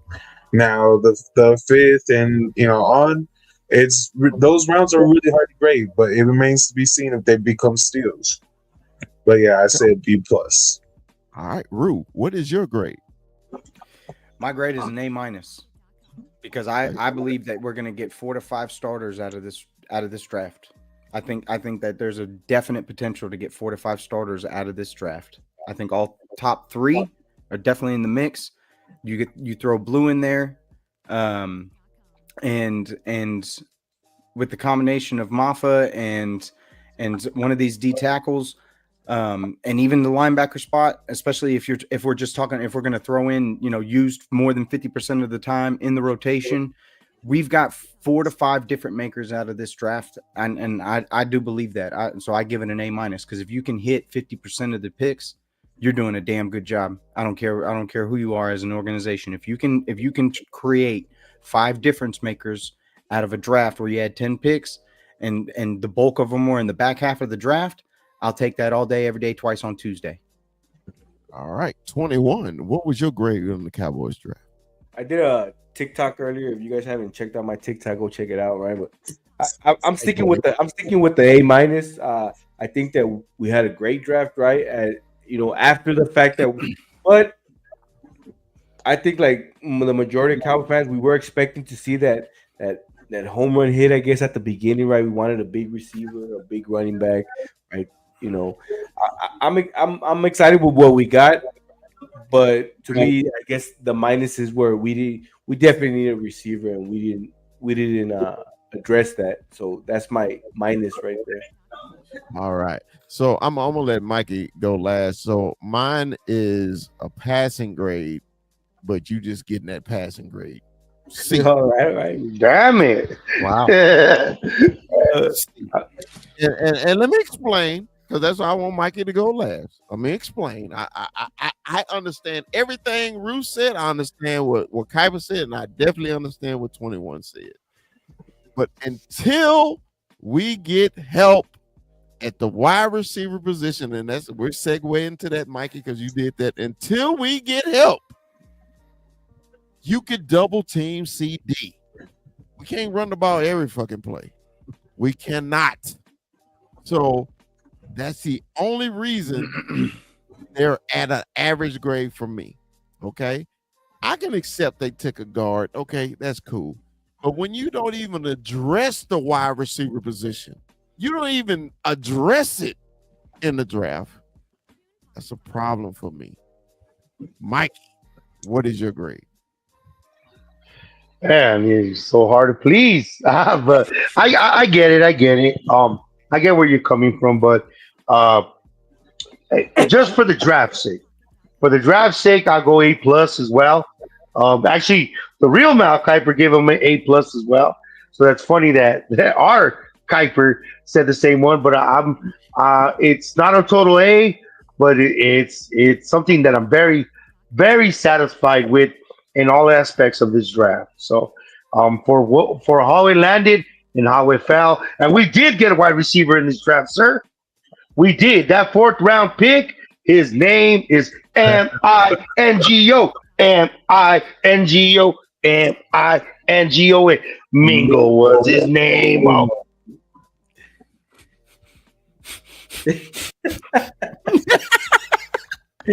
I guess the big fella didn't like our rendition. Well, I'm just saying, but that pick is actually Mingo. So they do have a wide receiver in this draft. We did, yeah. You're right about that, right? We gave up that 4th round pick. Well, that 4th round pick sucked. Give him all season with Dak, but I get what you mean, big fella. But you said we didn't address wide receiver this draft. Not unnecessarily. That's not completely true, because that 4th round pick is M-I-N-G-O. M-I. Hey, I am curious to know. This. if because it's not over yet, right? I mean, obviously the draft is over. What we got is what we got. No, and then segue to that because if you get to a point where we get Keenan Allen, or we go out and we do you have a banner for this? And we trade for George Pickens. Are we having a banner for this, or we're just talking about it like this? I'm just throwing it out there. If they can, well, no, the thing is that's the next topic. Okay, then that's what we're talking about. I don't know what to tell you. I'm just saying.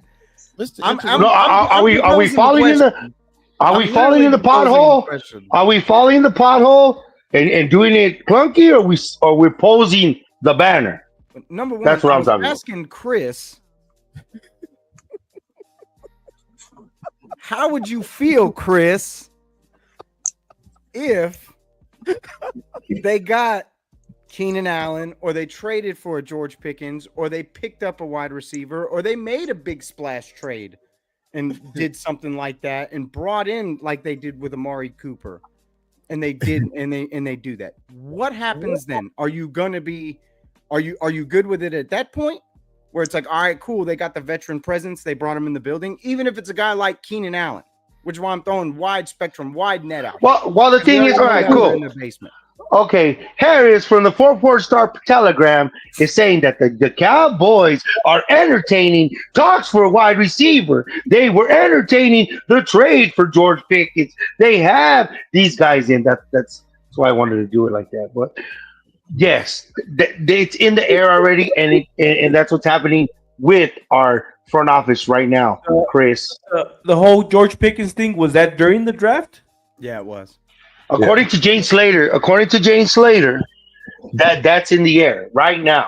It's in the air right now. But like how Rue said, they are entertaining Amari Cooper again.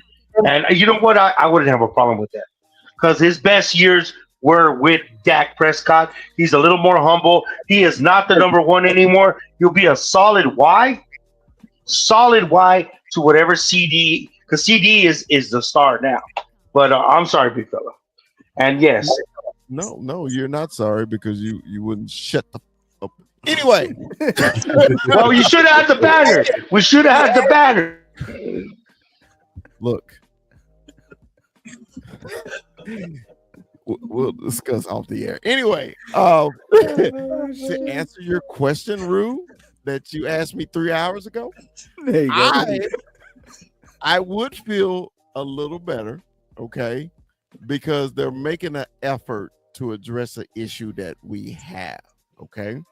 But until they address that issue, I'm dissatisfied with what happened over the last 3 days in this off-season period, you know, because we got, hey, Ruben, this is my whole thing, and everybody can chime in on this, but this is just me.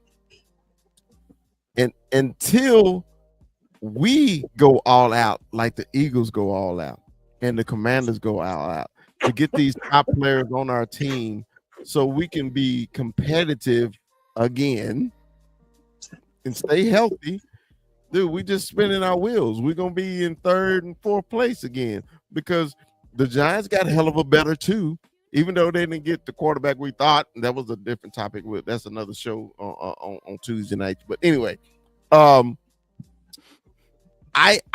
just gotta see it. You know, when you hear about rumors in the NFL, it I don't pay attention to it until I actually see it, till it come true. You know, because God forbid, man, if they trade for Pickens from the Steelers, Christopher Todd Lee the first is screaming Super Bowl, and I never say Super Bowl. You like Pickens? I don't like Pickens like that. I don't like Pickens like that, bro. You don't like him like that because they ain't had no fucking quarterback in 3 years in Pittsburgh.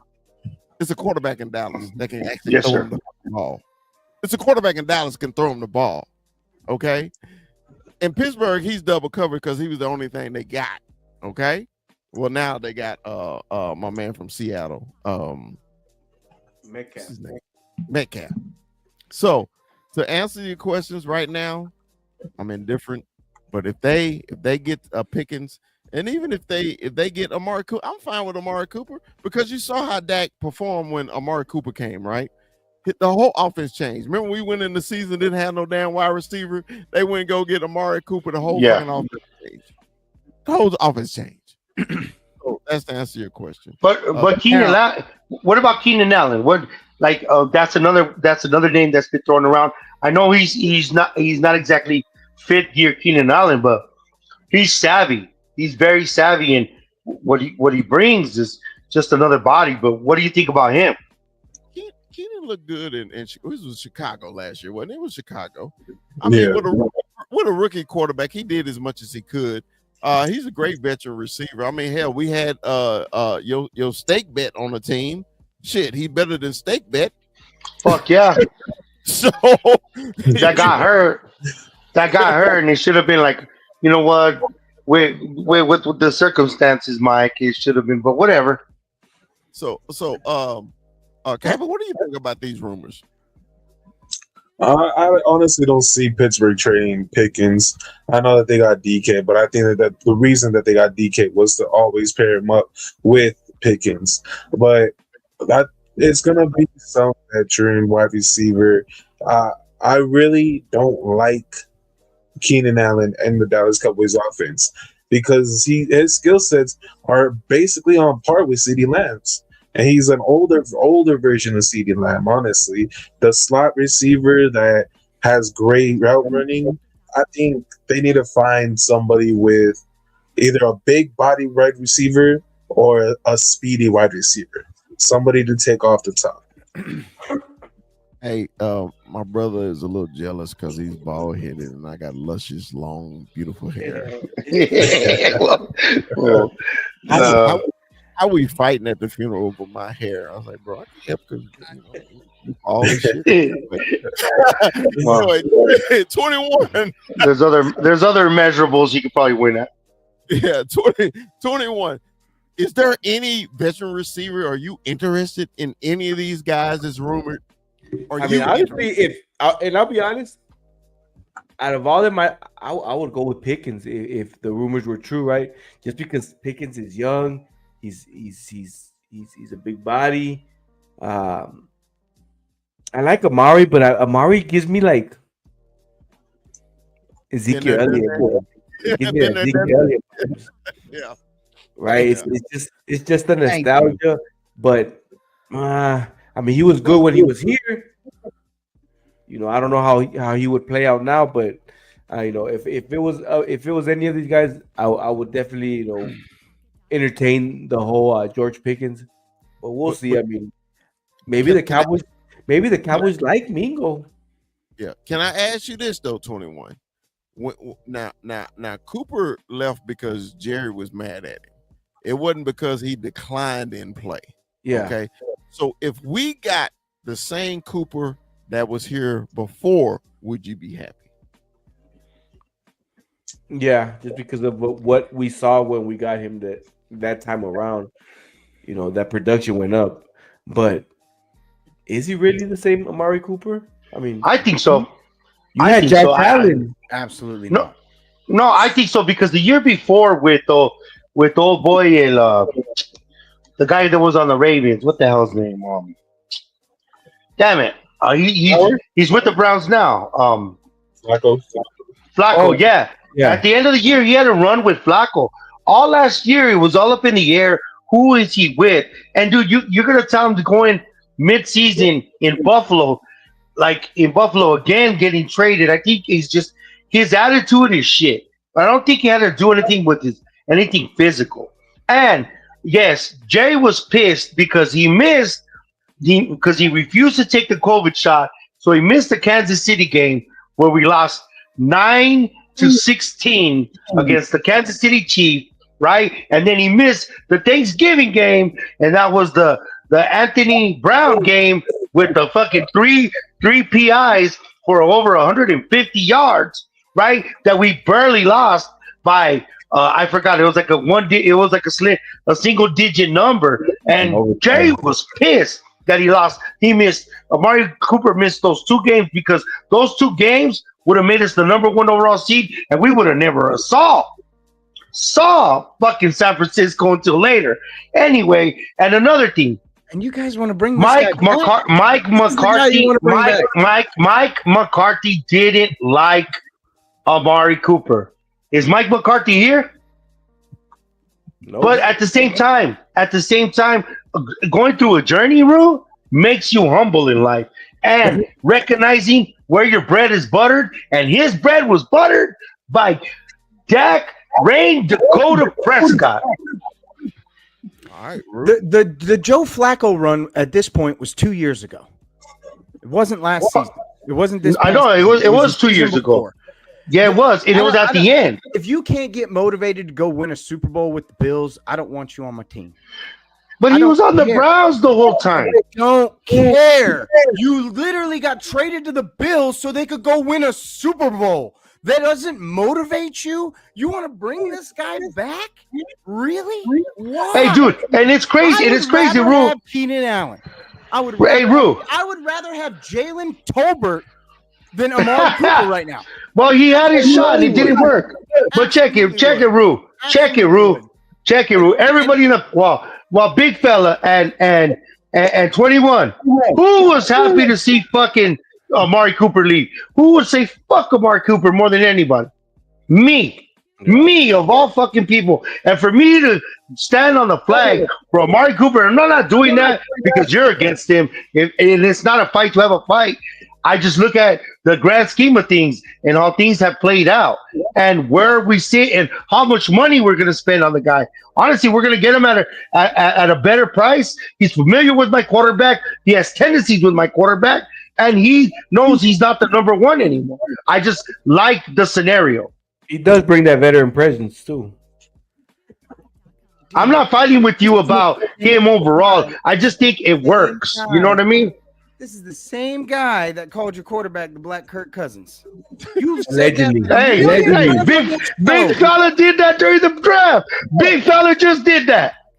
Big fella just did that shit. Oh my god! Allegedly that I did it too. Allegedly. Either way, like it's always you can't just sit still for 10 seconds, can you? Like I swear, like if it's anything I gotta say, you gotta point it at somebody else. You can't just sit there. You can't. It's impossible. I tell you this, man. No. I understand I understand. Go ahead. No, go ahead. Go ahead. No, I understand your argument, bro. I understand where it goes. Just go, bro. Bro, all I'm saying is with Amari Cooper, it's just like 21 said earlier. We really bringing Zeke back? Come on, bro. Like, let's not do this again. Do something different. And to be honest with you, and let me just paint you a picture. I'm just gonna paint all of you a picture real quick. Let's say we get the run game back. Let's say the O-line is rebuilt. We're looking like 2015, 2016. You know, we got a young, fresh, brand new O-line, fresh out the box. And it's gelling and it's gluing, and we got a run game, and Dak's using the play action. Are you truly, based on what we saw at the end of last season without our quarterback, are you truly that upset with a great running back tandem that's getting 850 plus each, and maybe one of them's got like 300-400 receiving yards, and the other's got like $150? And then you're looking at it, and your offense is just gelling. Dak's just grooving down the field, and you've got guys like Jake Ferguson. You've got guys like Spanford. You got guys like Schoonamaker. You got guys like CD Lamb. You got guys. Well, your picture's changing. You got a guy like Jalen Tolbert. Your picture's changing. That they can't get the job done just because of last year and the fact that before last season they didn't produce what we wanted them to produce. If you well, your picture's changing the whole initial question. The initial question is getting a wide receiver now. What do we need to fill that room? That's what your picture is doing. You're just negating that was my whole point behind what I just did. But we're trying to make big fella happy. We're trying to make big fella happy because it was initially after the draft. What are we doing about getting a wide receiver? So you don't think we need a wide receiver then, right? And what I'm saying is, in the event that they don't make any moves, which we know this team is tended not to do anything and not to make moves, if I painted you that picture and you saw that run game successfully like that, do you think that you could get Jalen Tolbert to be what you need him to be and become like a Michael Gallup for this team? Could you see that happening with the squad that you have now? And who we haven't mentioned at all is Kevontae Turpin. Can Cavante take that next step and become that weapon that we need? And then you're looking at your offense, and you got all these tight ends. I've got Cavante Turpin. I've got Jalen Tolbert. I've got CD Lamb, and I've got a balanced, healthy, good O-line and a great run game. So, like, if we lived in the land of, if we live in this land of this painted pictures, there's no red lights. Gas is fucking 50 cents on the gallon, right? In this picture you painted, in this world, based on the draft, is that an unrealistic expectation? Based on the moves, first of all, expectation. First of all, we need a true X. We need a true X to make Cavante Turpin work. We need a true X, and you know that. If you know football, you know that because we don't have a true X on the field. We don't. As much as Mingo is what it is, that's not what he does. So for Cavante Turpin to have the space to work in, we need a true X. Correct or not? Because you could throw all these guys. Hey, play Madden, bro. With this, you're not good at the game means nothing. I'm pretty damn good. Just because you're not good at the game doesn't mean No. But I'm talking about football, and I know football. I coach this shit, bro. You need a true X for Cavante to work. You do. You actually do. For him to be off the line and be close to the slot, get what he did, or you even use a Texas route with him to get him one-on-one with the linebacker or whatever. But you need that X out there. We need another wide receiver, not with the guys. Yes, Jake Ferguson was a big deal. That concussion did fucking change who he was. Hopefully we get the same Jake Ferguson we had before, but we didn't have Dak there. I'm saying, and like we're talking about initially with the initial question about Big Fella being happy with the draft and being content with the draft, we need to get a wide receiver and not going to this picture you painted. No, we're talking about what's out there. So talk to me about what's out there, not having this perfect world where this is going to work. All right. Hit that vape one more time. Hit it one more time. Get clarity. I just want to let everybody know I'm happy. You bastard. I'm happy. But hey, I'm happy. Hey, my wife is like, wow. Whew, okay, deep breath. Hey, man, that's what happens in the barbershop, right? That's what happens, bro. That's what happens. Hey, hey, and you know what? That's why I love football, because the way we all think about the game is 5 different ways. Okay, Yep. In 5 different ways how we can get our team better, including the punk ass trick ass Cardinals. Even though we love Kuiper, we love ball. So, but it's just an opinion, and you know. We live with it. It's just a grain of salt with a grain of salt. So we're rocking at our 2-hour mark. So we're gonna do our final thoughts, man, and we're gonna leave our player personnel for last because he had a hell of a week. We gotta have his encore. I'll go first. We'll go in order, except for Kuiper. You'll go last, okay, brother? All right. My final thoughts, man, is like this: gave the Cowboys a C because I was disappointed in skill position players. That's all I was. I was just disappointed in that. I think if we fix it before the season start, I'll be content.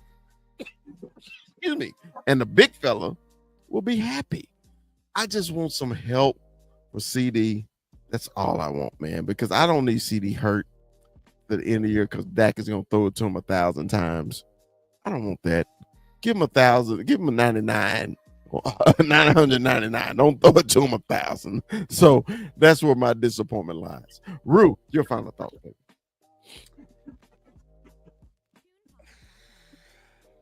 You know, I guess the only thing that I really have is I'm happy with this draft.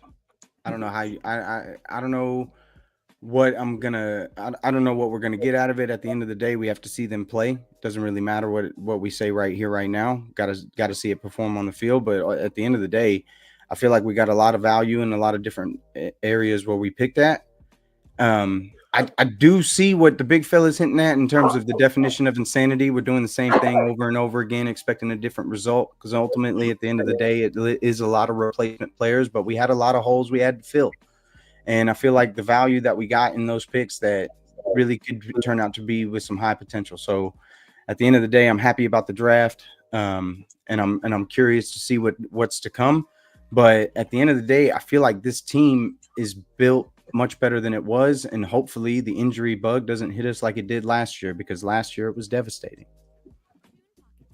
All right. 21, baby. 21, man. Give us your final thoughts, 21. First of all, congratulations to all the draftees, right? To all the draftees, everybody that made it to NFL. I like this draft. This draft was great. If you guys didn't get a chance to check out our draft show, you guys should definitely check out next year's, or go back and watch the last two, because we got the player personnel, Mr. Kuiper, holding it down, and this man don't miss, right? But great draft. I'm excited to see these guys in preseason. I'm excited for this show, man. It's only gonna get better. It's gonna get bigger, So definitely stay tuned and tell your friends about us. All right. Let's go. Mikey, give me your final thoughts, baby. The draft, it has what, it covered a lot of what we need and things that we wanted to what we need. And sometimes that gets mixed up even in our own lives. So I'm happy. I'm happy with the guys we got. I'm happy with the great value of guys that we got. And I believe that we're a better team after the draft than we were, at the end of the season, and that we're becoming a better team before our eyes. And the culture change is imminent. It's there. Same thing like with getting hiring this coach. At first we were now the dust is settled. We thought about it, and we see that our front office is really doing something. So I'm on board. Obviously, it's always the star, not the players. So I'm happy. So again, congratulations to Papas. Another successful draft, and we appreciate all the time and the research that you put in. I'm extremely proud of you. Just keep doing your thing, kid. Just keep doing your thing. Put up with your Cowboys. All right. And last but not least, the player personnel director of the Cowboy Up podcast, Kuiper AZ, baby. Give us your final thoughts on this year's draft. I got two things, man. One, to the Sanders family, you guys got what you deserved. First off. Oh! Because okay, with the flame. God, dude, the way you guys handled that whole pre-draft process, being arrogant and a privileged nepo baby that whole fucking time, I hated it. And I knew you were going to slide, and you were not a first-round talent to be doing everything you did. You are not your father. You are not nearly as talented as Cam Ward, and you try to play as you were. Okay, that's first off. But secondly, as much as I didn't like you, and as much as I thought you think you're a bust, you did not deserve those phone calls, those prank calls. So whoever did that shit, you are a piece of shit. You were toying with the feelings of these boys. And it wasn't just him. It happened to so many draft picks, so many of these young boys who were excited the whole time and who only were praying that phone call was real. Fuck you. Fuck you. Whoever did those. Man,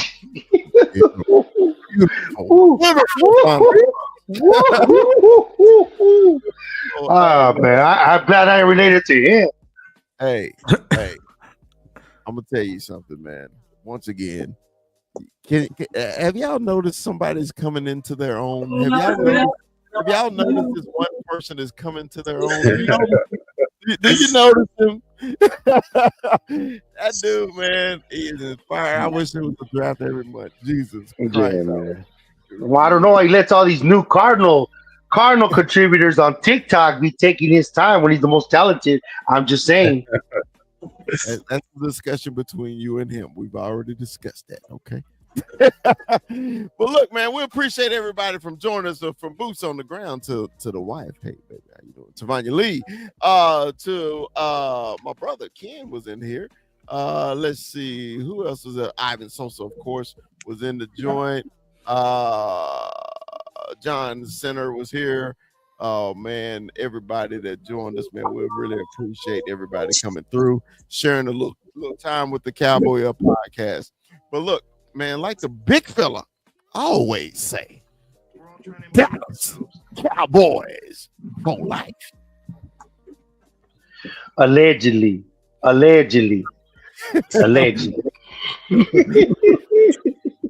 See y'all next time. See what's up, Shady Sharp?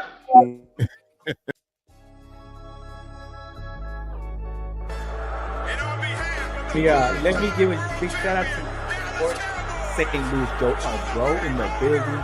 Always WWE Ivan Sosa in the building.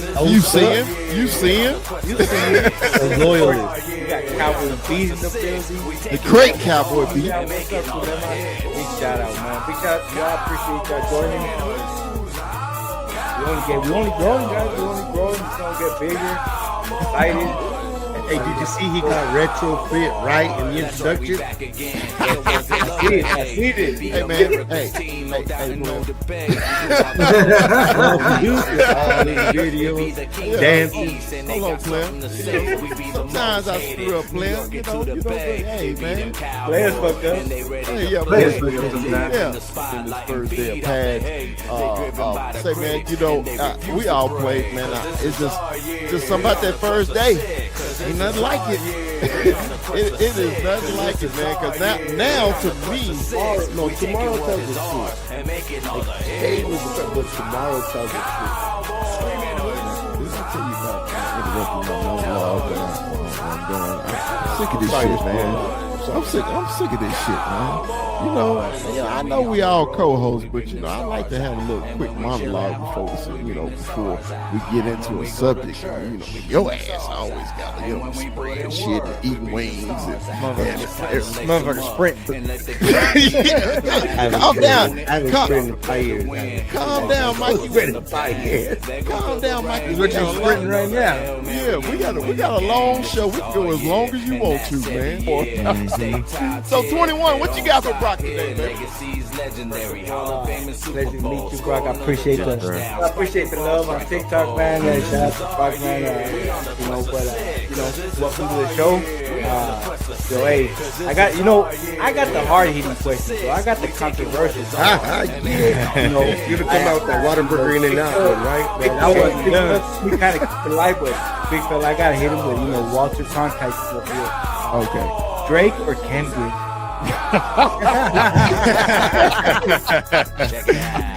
See, okay, I'm gonna be honest with you.